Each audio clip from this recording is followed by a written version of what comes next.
And welcome back to the Cover 3 podcast here on CBS Sports. That's Tom Fornelli. That's Bud Elliott. I'm Chip Patterson coming to you live at youtube.com/cover3 and everywhere you get your podcasts on demand. Thanks for hanging out. Smash that subscribe, smash that like, and come and join us in the chat, a.k.a. the Cover 3 Tailgate.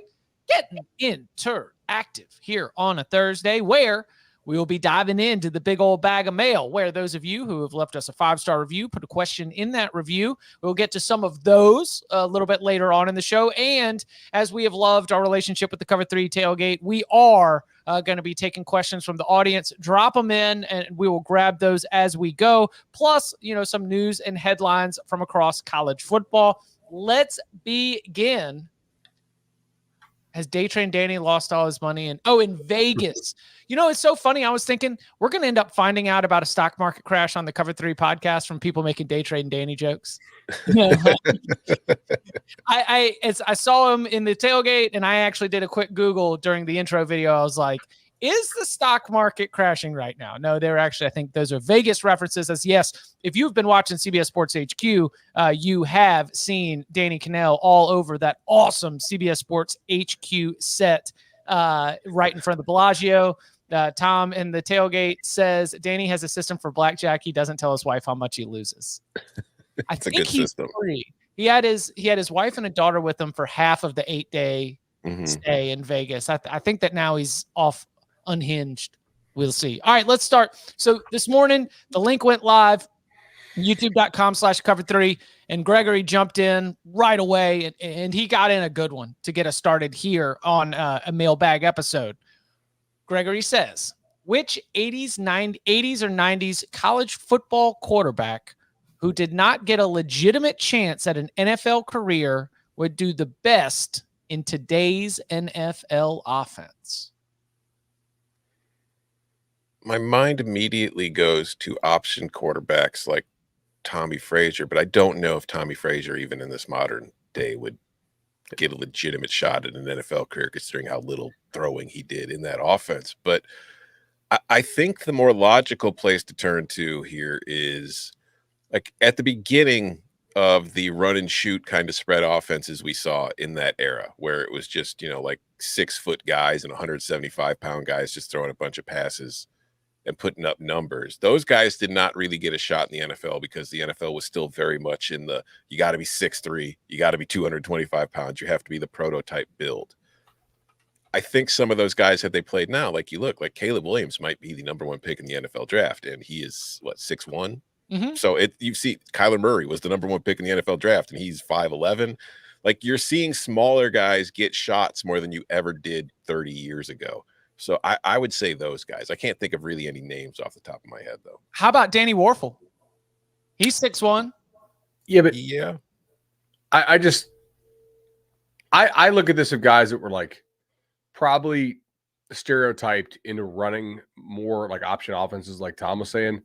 Danny Warfel threw how many passes in college? Like, I think like the NFL had a pretty good idea if he could throw or not, and like the arm was just really limited. He threw 1,170 attempts. Like, that's a pretty good sample set. Like I don't know. Does the chat have anybody that they want to throw out there? Charlie Ward they threw out. Does Doug Flutie get a more legit shot? Doug Flutie got plenty of shots. Yeah. Doug Flutie was the Bears quarterback for a while. I was just trying to think about the prolific run and shoot, or like prolific wide open, like, spread before it was spread. These quarterbacks who would go in and who could make the right read and deliver the ball on time. Right. And it's going to be those players where, like, yes, height might be a limitation, but I mean, are there NFL quarterbacks without awesome arm talent that are doing better now because it is less about being able to chuck the deep ball? Like, ESPN's Brooke Pryor did a great story at the beginning of the NFL season about the death of the deep ball. It's just not as present in the modern NFL game, and it's changed the type of quarterbacks that these coaches and these offensive coordinators are really looking for, because if you can be a joystick quarterback and just go out there and deliver it on time, then that can be enough with all the other pieces around you. Like Brock Purdy ain't nothing special. He's playing on Sunday. right? But by NFL standards, obviously, Mhm. very good college are. He still does all the same stuff now that he did in college, by the way. That's the funny part where he just kind of like the panic, silly, stupid throws. And Michael Vick got a shot. Here's Man, one. Michael Vick was incredible. Yeah. Here's one. This guy was the number 1 pick in the draft, but it was at the wrong time.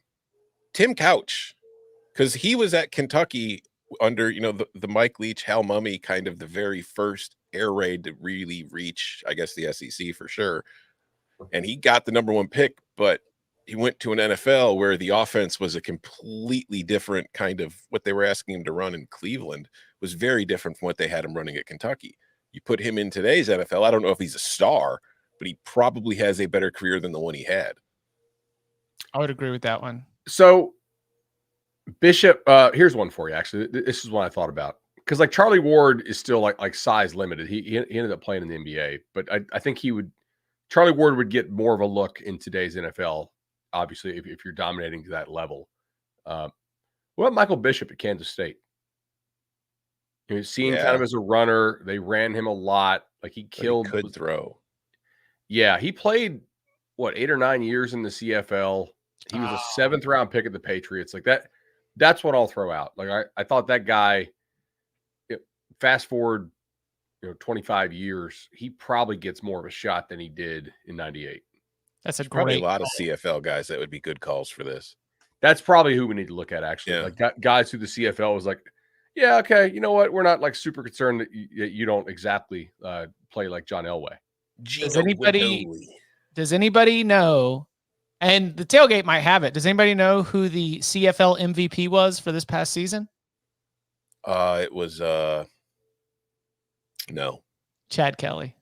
Was it? I was gonna. Okay, damn it! I was gonna be my wild guess because I knew he was in there. Oh man, it's Emery Hunt, a friend of the show. He's like dialed in on CFL, and I've got other friends that are dialed in on CFL. But sometimes it requires Chad Kelly in the headlines for me to be able to jump in and be like, yeah, let's see what Swag Kelly's doing right now.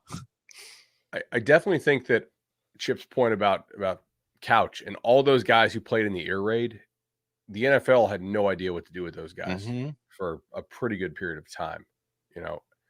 Like I don't know about like Josh Heupel, but there's got to be some guys who played in that system, who had decent arms as well, like enough arm.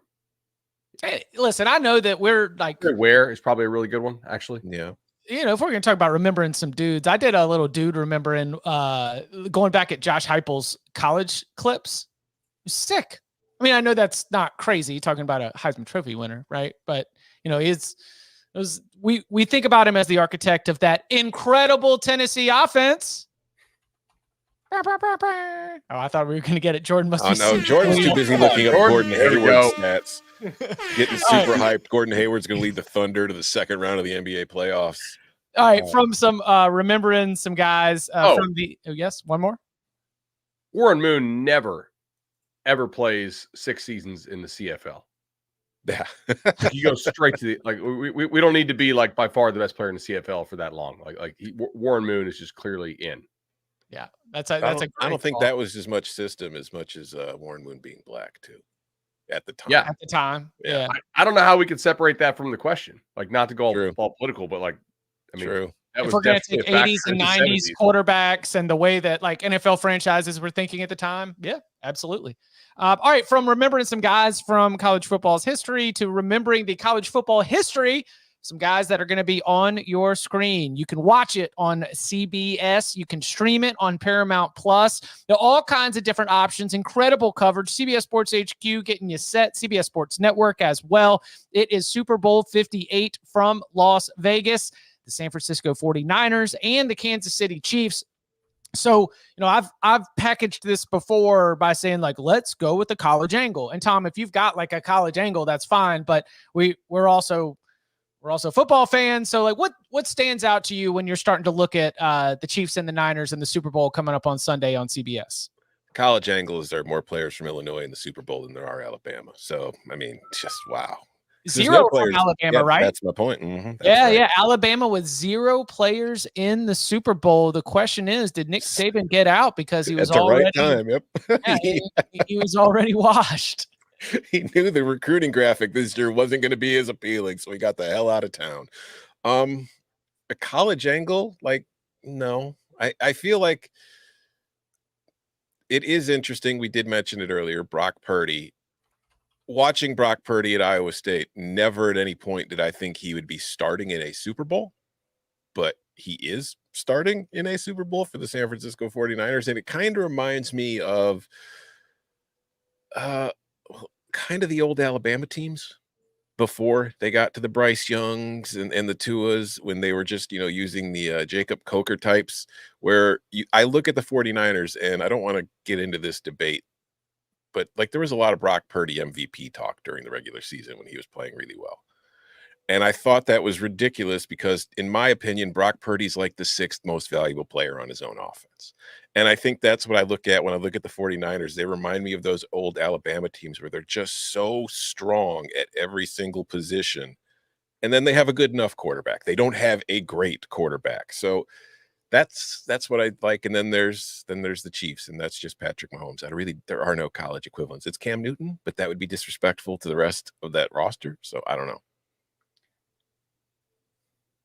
I look at the Chiefs roster, and I just see the Chiefs are like, oh, this guy's really damn good in college. Willie Gay, Chris Jones, Trent McDuffie, like, oh, this guy was just routinely one of the best players in some of the best leagues out there. Like, but they have some good small school guys as well. But yeah, like you said, Willie Gay and Chris Jones. Like, look at their offensive line: Creed Humphrey, Trey Smith. It's like we knew Trey Smith could play since he was like 15 years old. Now he had was it a heart condition? Something that caused him to fall to like the 6th round. Mm-hmm. But the guy's an all pro. It was one of those, if healthy, yeah, guess what? He's very, very good. Drew Tranquil, right? Your name. I mean, we can go down like what they have a lot of guys who had good pedigree and who are like played at a decent or above level in a major league and just picked them. Like, yeah, you know what? That translates pretty well. Wanye Morris was like either a 5 or a high 4-star tackle. I assume he plays, like, is he in their actual lineup? He's on their roster. Donovan Smith, Jawan Taylor. They've got a lot of guys who like just body wise look like they belong, and they got some small school guys too who are doing a really nice job. And look, just I think that they are doing the same. We were talking on the National Signing Day show about like offense, defense, like where are you just going to go for pedigree? The Chiefs have a lot of pedigree on defense, and it's like, and where are the guys from like Isaiah Pacheco, Rashee Rice, it's on the offensive side of the ball. Trenches, offensive line, obviously you're still going pedigree, but it's like from the roster construction standpoint, we have Patrick Mahomes. Mm-hmm. Okay. So we're going to use all of our assets to be able to load up at all these other places because we have Patrick Mahomes. And so that's where you see and look, I think Isaiah Pacheco has proven to be, like Brock Purdy, so much better than his draft position. And so it's a take a flyer type situation for the Chiefs on the offensive side of the ball. But on the defense, it's like, we're not taking flyers on guys. We want guys who have proven it at the highest level, because if we can solidify that side of the ball, we've got Patrick Mahomes taking care of the offense. He just runs mad as hell. That's really that is the secret to Isaiah Pacheco. Ryan, even Kelsey was from Cincinnati. Mm-hmm. And that's like Big East American Athletic Conference. I mean, that's not, Super 2 type status. So very interesting. What about from the picks for the game? Oh, let me do this real quick. Oklahoma leads all schools with 6 players on this active rosters, the official active rosters of the Chiefs and the 49ers. Georgia behind the Sooners in solo second place with 5 players combined on both. We got 2 schools with 4 each. That would be Michigan and Florida.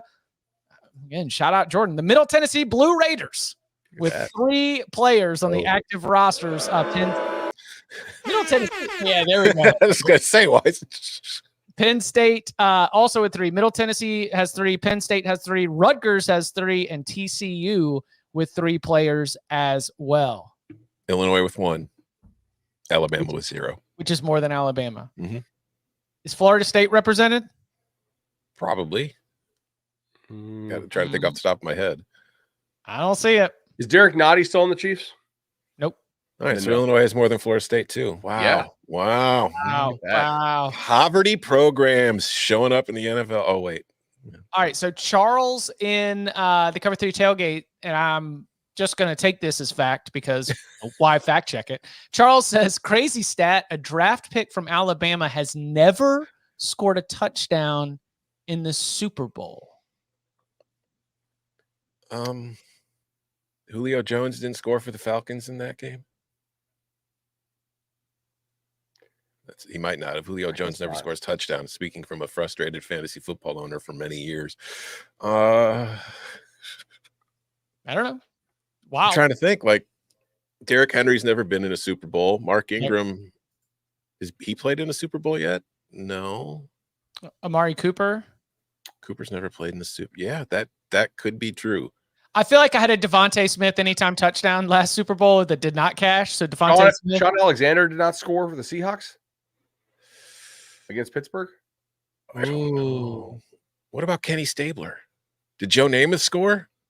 I mean, Joe Namath probably threw a touchdown for sure. Yeah. But I don't know, Charles Clark. I mean, this might be draft pick. Oh, I don't know. I'm just going to take Charles Clark would never lie to us. Correct. I don't know why we would assume Charles Clark would lie to us. So everybody, whether it's true or not, spread that around on social media. Alabama has never had a player score in the Super Bowl. Are we counting Jalen Hurts? I guess he was not drafted out of he was drafted out of Oklahoma. So I would, but I don't know how that really counts. All right, final thing, picks. Where are we going? I have a 49ers 12-1 future and a Chiefs 8-1 future. So I don't care who wins, I win. But I would go Chiefs. Just Patrick Mahomes is an underdog. Like when you boil it down, it's Patrick Mahomes versus Brock Purdy. And I think the 49ers are the better overall roster, but I think the Chiefs have the better defense and they have the better quarterback. So I'm going Chiefs as well, man. I think they're more battle tested coming through what they came through as well. Yeah, I was not making picks back then. Maybe Tom was, but I just wonder if all these opponents are the Utah Jazz and the Seattle Supersonics and the Phoenix Suns. And, just like we're incredible. Like, what was it? Jordan had to average 41 points per game in the 93 finals, and the Bulls won their 4 games by 8, 5, 3, and 1 point. Mm-hmm. You're playing a part. You're playing a part opposite the Jordan figure that we have in the NFL. All right, we'll do one more from the tailgate. This one was an early bird, so I want to highlight it. Carson jumped in early and said, with the Nick Saban coaching clinic not being open anymore, which I would always call it the Nick Saban career rehabilitation clinic, but will we see less finishing school for wayward boys? Finishing school for wayward boys. That would be it. Will we see less coaching career turnarounds? Will we see as many Sarkisians? Who should open a new, quote, coaching clinic up? Will there be less second chances? You're going to see turnarounds. I think the difference will be like Alabama was a different entity in that I don't think you're ever going to see a dynasty along the lines of what Alabama had under Saban again, because like the one thing about the expanded playoff is, yeah, it's still going to be blue bloods winning 99% of the time, but you're going to be kind of sharing it between the blue bloods at the time because nobody's really going to be able to establish the kind of dominance Alabama has. So that dominance caused schools, and particularly the SEC, to like hire every single assistant Saban ever had to try to get that Saban model at their own program. And Georgia's the only one that's really worked at. But that meant Saban was constantly having to churn over his own coaching staff, which meant a lot of the times he was going to the Sarkisians and the Kiffins and the Bill O'Briens and guys who'd been previous head coaches. So you're going to see turnarounds, and maybe Kirby can do something similar at Georgia, but I just don't think it's the conditions that led to this are ever really going to be seen again. The other thing is that I think staff sizes and coaching salaries are probably going to be shrinking, or at least stagnating within the next decade, if not sooner, because like the NFL doesn't have a million analysts behind the scenes. They have some, but like not every assistant coach has like a guy that does the recruiting for him and a guy that does the film. Like they don't have that level of staff bloat all the time. And like the players are going to be making the money next. So they're probably like one of the reasons they have these enormous staffs is because they got to spend the money somewhere. When the need to spend the money somewhere kind of dries up, you're going to see like a lot fewer new weight rooms and new facilities and new indoors and all the stuff that you really don't need to win. Like you don't need a football only facility to win. You just need the best players. So yeah, I think it probably will go away. If somebody, Georgia's the obvious one to I think it's Texas. I think they're already doing it. Oh, because of what? Well, I guess Sark benefited. Yeah, that's a good point. And Kyle Flood, Paul Christ, Gary Patterson. You know, like we already have examples. Gary's got a new job. Gary's got a new job, but I was just saying, like What's Gary doing? Going to Baylor. Yeah, we've already got the example of former power conference head coaches choosing Texas, which might be a resources. You know, it's maybe Steve Sarkisian paying it forward, sure, but also might just be where can I go and have a job with a talented team, big staff, Austin Sweet. You know, I think that Steve Sarkisian in Texas would be the place where I would see it, because I'll tell you what, resources might be starting to dry up across the country, but one of the last places it's going to dry up is in an SEC placed Texas Longhorns football program. So I will say that it will be Steve Sarkisian, a benefactor of the Alabama School for Wayward Boys, finishing school for wayward boys. I think that that's where we'll find those similar examples. Speaking of Bill O'Brien, and speaking maybe even of Paul Christ, those are some of the names that have been tied to the Boston College job, which is reportedly nearing the end of its search. We'll get into that, plus some more headlines from around the country and your questions next. For me to be able to say that I became a world champion, that's something that you remember forever.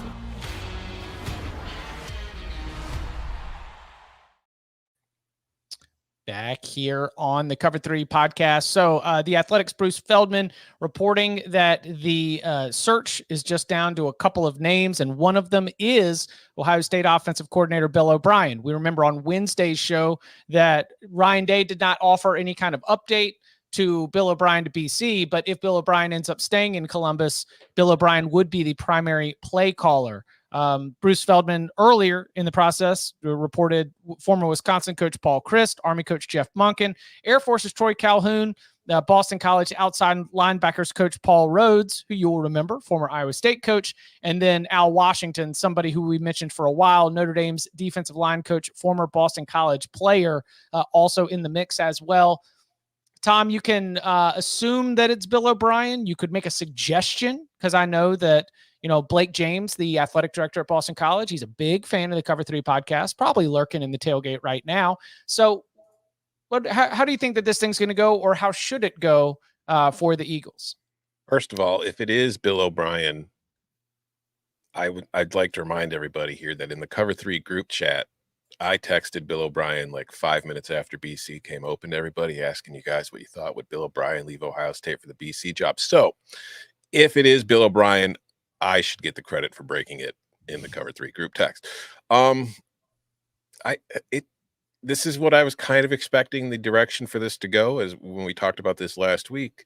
This is a job to me that's either going to be a very young coordinator or even a position coach making a big jump up, taking his shot at the throne, or it's going to be a quote unquote retread head coach. And based on what Feldman's reporting between Bill O'Brien and Paul Christ, it seems like we know what direction they're going, because they want previous head coaching experience. I think Bill O'Brien could do a good job there. Like, it is a very difficult place to win. Like, you don't have a whole lot going your way as far as where you're competing and who you're competing against, as far as the region you're playing in, and that, you know, you don't have the most fertile recruiting ground in the Northeast New England area as far as high school football, although there is some, but it's nothing like it is in other parts of the country. So you've also got some academic restrictions as a private school, although maybe for football, you know, private school, you can loosen those things a little bit. But I do think that Bill O'Brien, for as much as Alabama fans might feel about Bill O'Brien when he was calling the plays for that offense, when he was the head coach at Penn State, he inherited a very difficult situation and did a pretty good job, all things considered. He went to the NFL, and no, the Houston Texans did not win Super Bowls, but they won the division like every damn year and got to the playoffs with Bill O'Brien. He was the offensive coordinator for some very good Alabama teams. Like, I do think the man is a good football coach, and he has shown the chops to build a good college football program. Maybe not to compete for national titles, but you're not competing for a national title at Boston College anyway. But I do think he could have a consistent and a bowl program that's getting to bowl games, kind of like what Jeff Hafley had been doing and been trying to do. And I think if that's what you're aiming for, Bill O'Brien's a good hire. And I think Paul Chryst, I could say a lot of the same things about him. I think he could do it. So I don't think either would be a terrible hire. I don't know if either's a super exciting hire, but this is the situation you're in if you're Boston College. I think I would prefer to have Bill O'Brien because of the success that he's had in that region of the country. The reports that came out regarding Wisconsin's recruiting when Chris was there were not positive. So I do draw. I don't have them in the same bucket. I really do think that O'Brien would be the superior hire and maybe like materially so. So I think I would prefer O'Brien. Like, what if it's Chris? Like, that means O'Brien's turning this thing down? Well, yeah, and I don't know that Chryst is definitely the other name. Like, I was giving you all the names on the initial report, and then his follow-up is that they are down to 2, and 1 is Bill O'Brien. The other one's a mystery candidate. Yeah. But he also said they want previous head coaching experience, right? So that's going to eliminate quite a few guys. So it could be Monken. I don't know. Probably not an emergency podcast if it pops tomorrow. Okay. Would you rather have which Monken? Jeff from Army. I don't see Todd Monken leaving the NFL. Right. I was saying there's Boston no way I'm College. leaving. Yeah. Okay. No offense, Eagles fans. Wait. I thought he was with Baltimore. Yeah, he's the OC at Baltimore. And there's no way he's leaving the NFL for Boston Eagles. College. Boston College Eagles. Yes. Right. You got your birds confused. Yeah, I did get my birds confused. Yeah. Mm-hmm. Speaking of birds, do you think Chip Kelly's going to end up at the Seahawks and start this never-ending coaching carousel again? I heard, isn't the scuttlebutt that he might end up at Ohio State if Bill O'Brien leaves for the Boston College gig? Which, now that'd be a new trend to talk about, a sitting head coach at a Power 2 school leaving to become the offensive coordinator at another Power 2 school within the same league. In the same conference. Yeah, that would be interesting. But I do think I don't think Chip Kelly will be the UCLA coach in week 1 next season. Jeez, and what does that say about that job? You're going to get paid. Maybe. How did UCLA turn into a take the checks, take the losses gig? Because they didn't want to be the left behind and take no checks. Mm-hmm. Man. I don't think it needs to be a take the check, take the losses gig. Totally. I mean, it probably will, at least in the short term. But I think some of this is Chip's fault. Kelly's. Yes. No, yours. No. The carousel spinning is my fault. I've already taken. Well, that is true. I've already taken full responsibility for that. I am dealing with the consequences of that in this moment. Yes. I mean, I am hoping that he stays at UCLA for entirely selfish reasons. Because if UCLA opens, that's a Big Ten job. It's UCLA, and we start to think about, who would take that job? Who would the candidates be for that job? The staff already got rated, right? I mean, key coaches from that staff and last year are gone elsewhere. So it's not like I've got a coach that I can say, they'll just promote them and they'll take it over, and he'll probably have like a 2 to 3 year run. Then they'll be able to reset everything. But this is a very key time for the Bruins football program. And if Chip Kelly up and leaves for either an NFL offensive coordinator job or even like more dramatic, the Ohio State offensive coordinator job, I mean, that is more about UCLA, I think, than our conversation that we've had about everyone's leaving college football. Like that is him just trying to get out of that specific gig. I will say, going to your take the check, take the losses job, like UCLA has had good seasons, but it's never been a dominant program. Like if you look at the last 30 some odd years, it's generally been between a 6 and 8 win team most years. Like they've had a couple 10-win seasons and some 9-win seasons, but I don't know. I just think Chip, the margins. Chip Kelly's only 35 and 34 there. I just think the margins are so small that they would quickly, and especially if they were rudderless at this key time and they're running into these other Big Ten programs that are going to be in year 2, year 3, year 4 of recent hires, that they would just find themselves losing to Purdue. Like they would find themselves falling behind some of these other programs that already are going to have a more than a head start on them. So very interesting. We'll keep our eyes on that. Again, Chip Kelly, in the mix for offensive coordinator jobs at the NFL, and then maybe even a domino play if Bill O'Brien does end up getting that Boston College job. Can I say one thing? Who gets UCLA if Chip leaves? That's what I was asking. I don't have a immediate answer. One quick thing I want to say.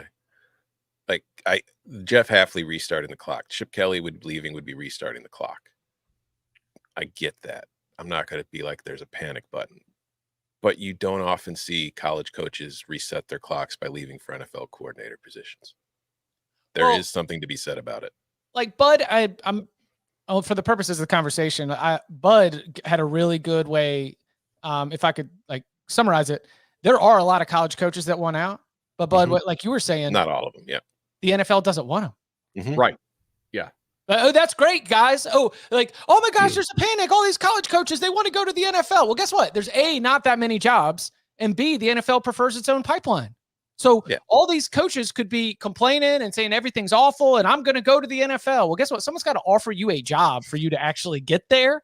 So yeah, it is very tough on college coaches right now, but I don't know how many jobs are available. And the fact that if Chip Kelly doesn't, he interviewed for the Raiders. He was reportedly in the mix for one other. And then there's the Seahawks. Chip Kelly doesn't get it. Chip Kelly was an NFL head coach.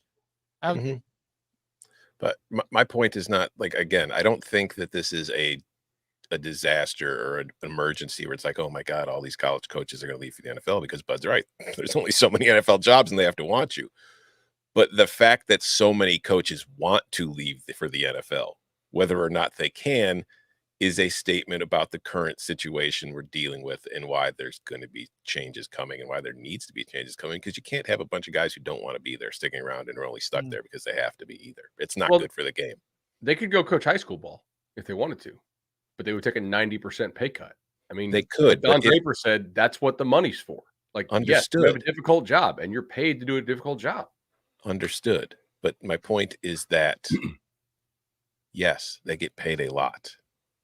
Maybe you don't see as many people getting into coaching the more they hear about how difficult the job is. So I do feel like we need people say that the current system isn't sustainable.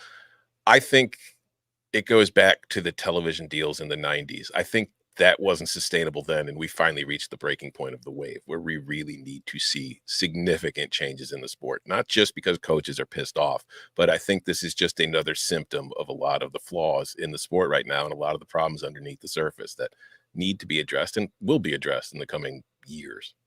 We've always had coaches want to leave for the NFL. It's just always been for different reasons. You know, it used to be for the money, right? And then TV contract exploded, and now it's like, oh, we make so much money, we have so many responsibilities. Then it's just to not recruit. Yeah. Yeah. And which has only been supercharged because now you've got to recruit your own roster and recruit the portal and recruit high school. Yeah, exactly. And I think even some of the guys who the NFL might want, the NFL wants them in a reduced role, which comes at a reduced salary oftentimes. And like we talked about on Wednesday's show, cost of living is way different in Starkville or Lexington, Kentucky than it is in Los Angeles or Tampa. You know, but also, as you were talking about a couple minutes ago, coaching salaries in college are probably going to be dropping here in the future. So when the salaries are much more commensurate and they're not making as much and they're not happy with the situation. Well, Tom, you also said something that I haven't done a good job of highlighting, which is that if some of our potential best and brightest aren't even getting into the industry because of the way that things are shaping up, then that the sport is going to suffer. Like there will be a degradation if coaches who would otherwise be helping lead these programs, going on their own development, becoming head coaches down the line. If we are just not getting those people, then yeah, that is something that is not great in terms of the sport getting better and better on into the future. The talent is getting better and better, but if the coaching is starting to really drop off, and I know recruiting. Are we seeing that happening? It is. I think there is enough. I think that there is enough evidence of discontent at the coaching level to guess that a former college player who's looking at going into commercial real estate or coaching is like, I'm gonna do commercial real estate. There's enough there that I think it's not crazy to at least wonder. I think this is a really short-lived problem. I hope so. I don't think that if there was actually reason to think that this was going to go on for decades or something, then I think maybe you get a coaching talent drain. But I have a really hard time not seeing guys be employees and under contract and have an inability to have freedom of movement because they bargained it away within the next 5 years. So I'm just wholly unconcerned with that as a real problem because we have 2 years of first of all, I don't think there's many talented guys not entering the space currently. If this were to continue for 3 or 4 more years, and then in the reputation of this built up even longer, then maybe. But it's very clear something's going to pop. An LRB, one of the court cases, the league's just saying, hey, let's have a paid division and a non-paid division. That I don't know. It feels like off-season talk to me. Hey, listen, I hope you're right. I will say that. I hope you are right. What about this? Lead to more innovation too within the sport. Oh yeah, but if more innovation, if you're more flexible, for sure. Well, just churning coaches retiring younger, newer voices and opinions coming in. It could lead to a lot of different cool things too. Don said, what's the pay differential between the Ohio State OC job and the BC or the UCLA head coach job? It might not be that much, honestly. Oh, hold on. So I think that, let's see, Chip Kelly, I think is making 6, which is certainly a lot more than what he would get as Ohio State's offensive coordinator. Yeah, but he's only guaranteed how much of that right now with the buyout 10. Correct. If he goes to Ohio State, gets a 4-year deal at $3.5 million or whatever. But I don't think Ohio State's going to pay him that much. Yeah, I think Ohio State's more of a 1 to 2. Yeah, because you're taking that because you just want to be a play caller, offensive guy, and you don't want to get out of the being head coach. Yeah, if I'm paying my coordinator that much, he also needs to be somebody who is a legitimately good recruiter. And Chip's also made plenty of money. I think Ohio State offensive coordinator. Yeah, I agree. I think Ohio State offensive coordinator is the least in terms of salary. I think Boston College head coach makes more than Ohio State offensive coordinator. What was Hafley making it at Boston? It was about 4 from reports, but we don't know for sure because it was a private school, so they don't have to list it. When the question came up, I was like 1.5 to 2 Ohio State, 4 Boston College, 5 to 6 for UCLA head coach. Those would be the way that I would guess it for the pay differential. But like you said, Boston College, we're not quite sure just based on everything with the being able to get all that information. BC does have some NIL, by the way. Yeah, it's how they kept the defensive line together. Yeah, exactly right. There were some power programs who came after some of their D linemen last year, and they were able to kind of fend them off. So I don't know. You think it's a better job than Syracuse, or just same bucket? Same bucket. Same bucket. Yeah. Yeah. I think I think there's more fan interest at Syracuse, so you might be able to increase your NIL from that aspect. Which again, I love that we're making fans pay for it now. More journalists, good. More journalists. More journalists out there. More propaganda. More propaganda to be get you into the playoff. Yeah. Maybe quick, some television analysts will flip recruits to your school. I don't know. Real quickly, looking at we're going to talk about Michigan here on the other side, jumping into the big old bag of mail. What do you make of Jim Harbaugh's continued raid of Michigan's coaching staff, and what are the Wolverines going to look like in terms of Sharon Moore's first year as the full-time head coach? I think it matters. Yes. Particularly because Sharon Moore does not have some enormous coaching tree from which to pluck. Okay. I think losing the strength coach, losing Elston, those guys, I think that matters, man. Well, we knew Mentor. So, like, we knew it was Mentor. And then the interesting thing is Jay Harbaugh doesn't even go with Jim. Jay goes to the Seahawks, The right? Seahawks, yeah, with Mike McDonald, who he has a relationship with. Right. But then all of a sudden, like you mentioned, Elston is going to be up and gone. Might be looking at Wink Martindale as the new defensive coordinator. Which keeps the Ravens to Ann Arbor pipeline going strong. I'm just sort of curious at what we're going to be looking at as Sharon Moore has to fill all these positions. It's a tough spot. I don't know, but I don't know if you have any like recruiting insight on this. Is Michigan just Michigan at this point? Like you're recruiting to the brand. Like you're not even as concerned about the specific recruiting skills of all of these head coaches. I mean, I'm a little bit concerned, but I think it should be a priority. Like Michigan as a brand, yeah, but part of the whole thing with Sharon was like, hey, we're going to recruit even better than we have been.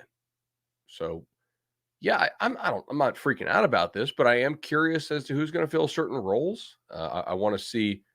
This is where promoting from within from a guy who is as young as Sharon is difficult because he may not have as many connections. Now, maybe he can help. Like maybe Jim and the other Harbaugh in Baltimore. Maybe they can kind of help them. Hey, these guys understand the system we run. They fit. I could totally see that, which is why I'm not freaking out, but I am, a little bit like, okay, this is interesting. I have a question for you, Chip. Going back to one of your classic bits here, would Sharon Moore still have Jim Harbaugh ranked above God after he rated his coaching staff? I mean, look, it has been expressed. Sharon Moore cried tears for you, man. And this is how you treat him?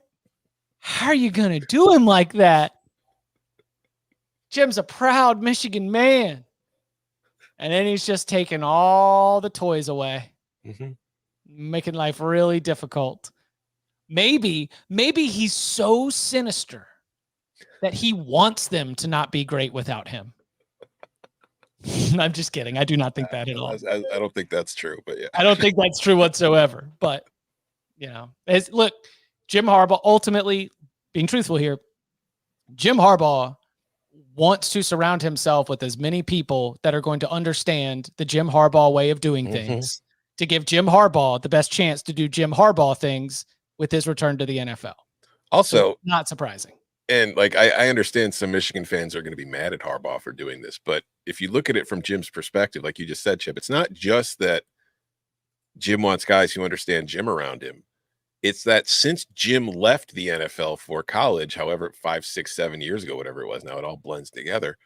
The NFL's changed a lot too. Jim Harbaugh doesn't have the deepest, coaching tree in the NFL at this point either of guys he can just bring in. Like so he does kind of have to bring some guys from college because if you look around NFL coaching staffs now, like they're all Sean McVay, Kyle Shanahan dudes. It's like there really isn't a whole lot of connections there.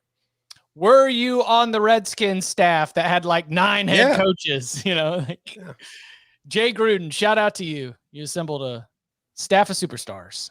And how did it go? All right. So speaking of Sharon Moore, speaking of Michigan's national championship, there are ongoing investigations into the Michigan football program. And we will touch on that as we dive into the big old bag of mail. Next. The madness doesn't just happen. Yo, get ready! And although it's marked on our calendars each year, it's built by moments of mayhem before. And the crowd goes crazy! And it begins to bubble long before it bursts. Sure, madness and March may go hand in hand, but it starts right here. Back here on the Cover 3 podcast. Is that a sparkly Stanley? It's not a Stanley. It's actually, first of all, no free ads, but it is. Free ads. It's less than the less expensive than the Stanley. Also, it fits in the golf cart cup holder. That's all that matters. Stanley does not. So does yeah, this. actually, that is important. The Yeti does not fit. No free ads. Yep. Contact us at budelliott.cfb@gmail.com. That's great. Some of us walk the course, bud. We don't need a cart. Tom, I want to invite you to come down to Florida in the summer and Walk in our fine courses we offer. All right, let's dive. Hey, actually, we haven't gotten a chance to. So when you go and leave us a 5-star review and put a question in that review, we throw it in the big old bag of mail. So let's open up the mailbag.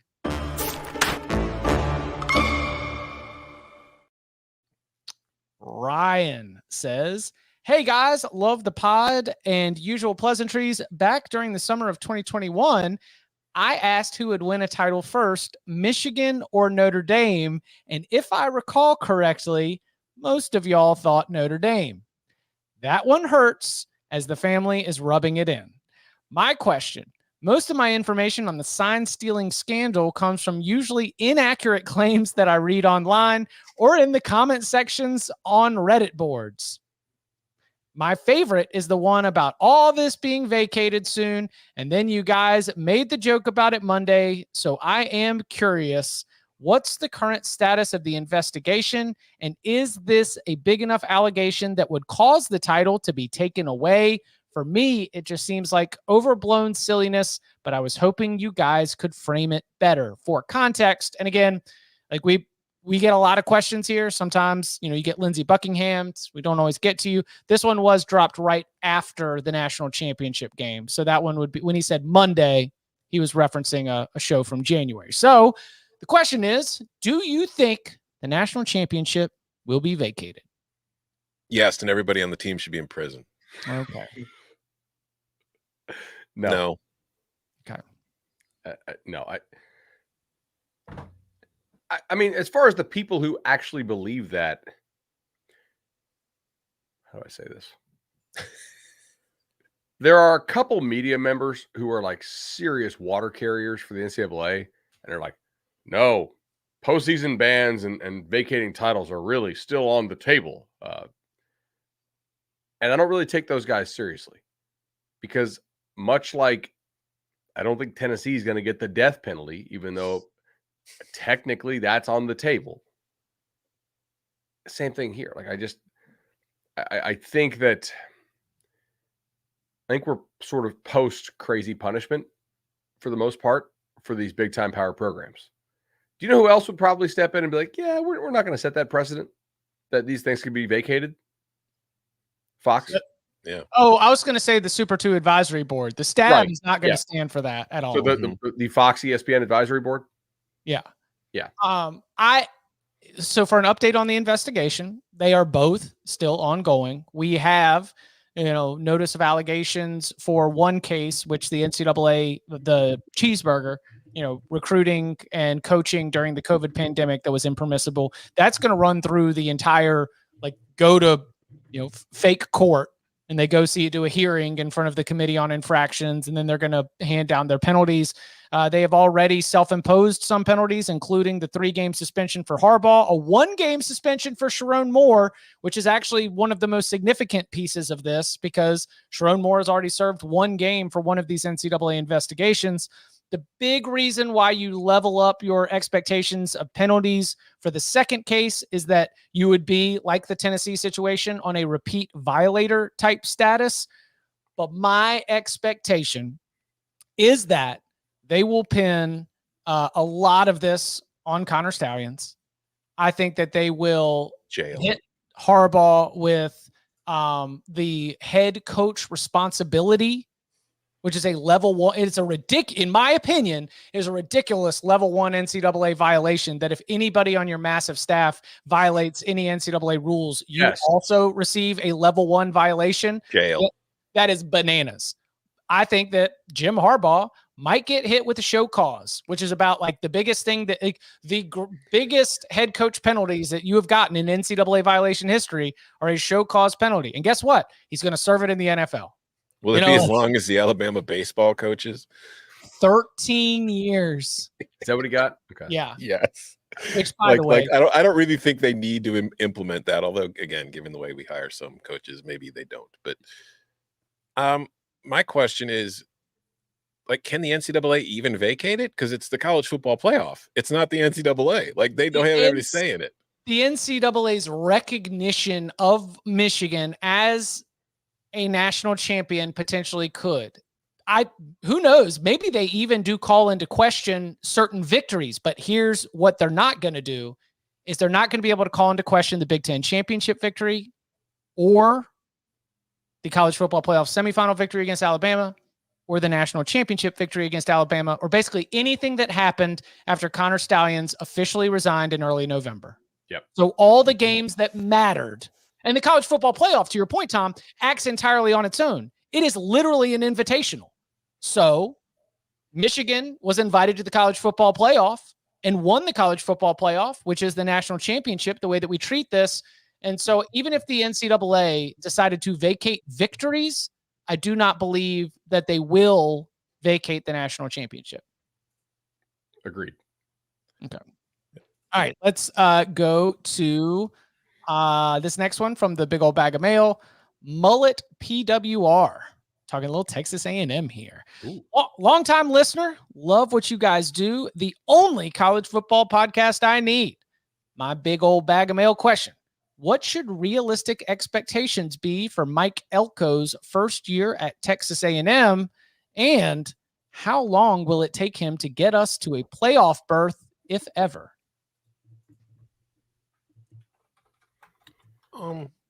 I don't think it would take you that long to get to the playoff, considering it's expanding. So as long as you have a decent season, I think you're probably going to get there at some point. As for 2024, I really think a lot of it depends on Connor Wegman. But you look at their schedule, and you got Notre Dame to start.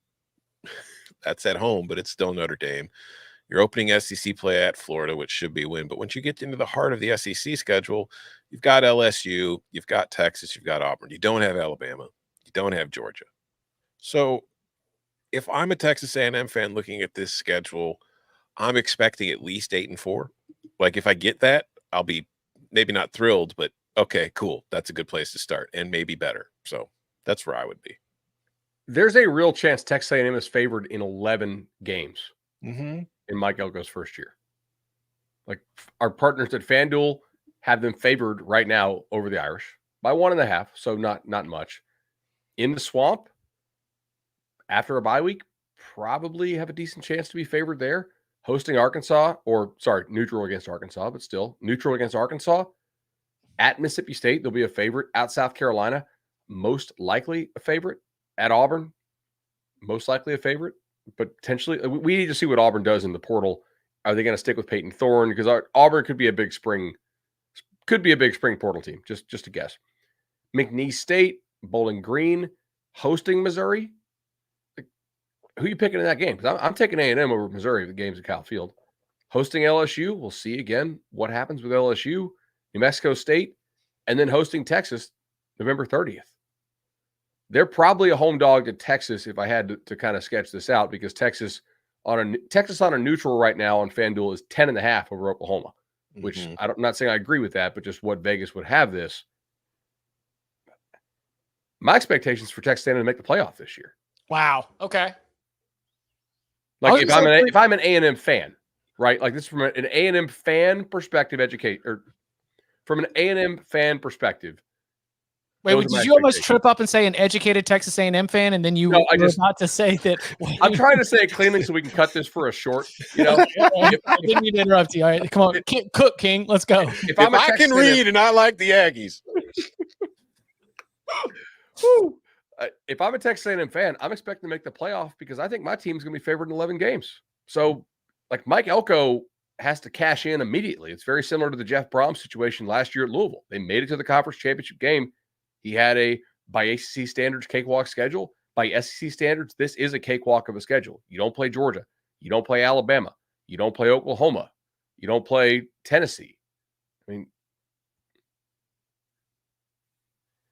I can't rule it out, but I don't know if that's my expectation going into it. Yeah. I'm more realistic. I'm trying to be like, I don't want to put. It's not my expectation.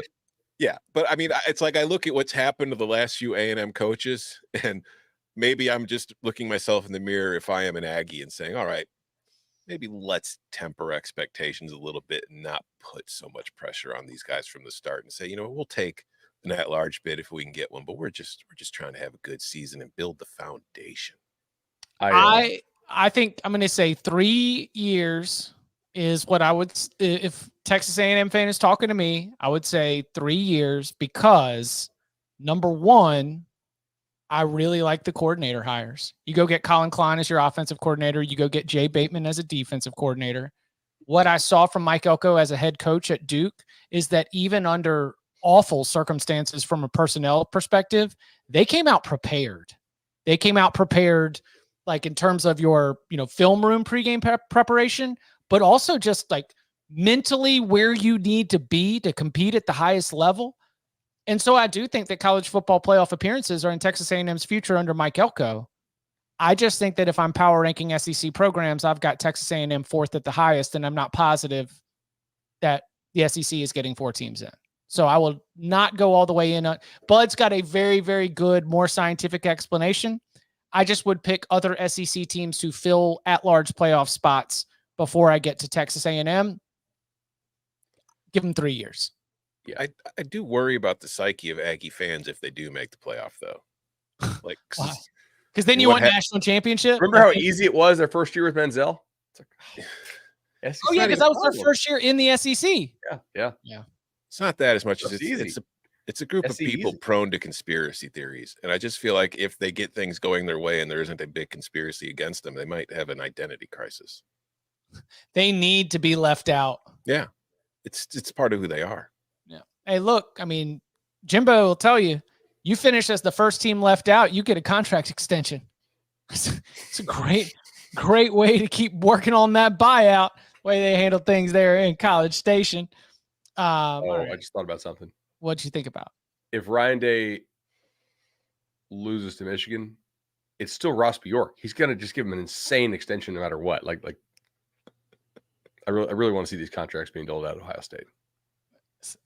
You mean like coaches and players? Mm-hmm. Or will Jimbo be coaching at Ohio State next year? Stay tuned to find out. Jimbo Fisher to UCLA. That could be the most ill-fitting hire in history. Yeah, that would be. I mean, that would be awkward as hell. But I'll take it from that angle. Yeah, I mean, entertainment purposes, sure. Why not?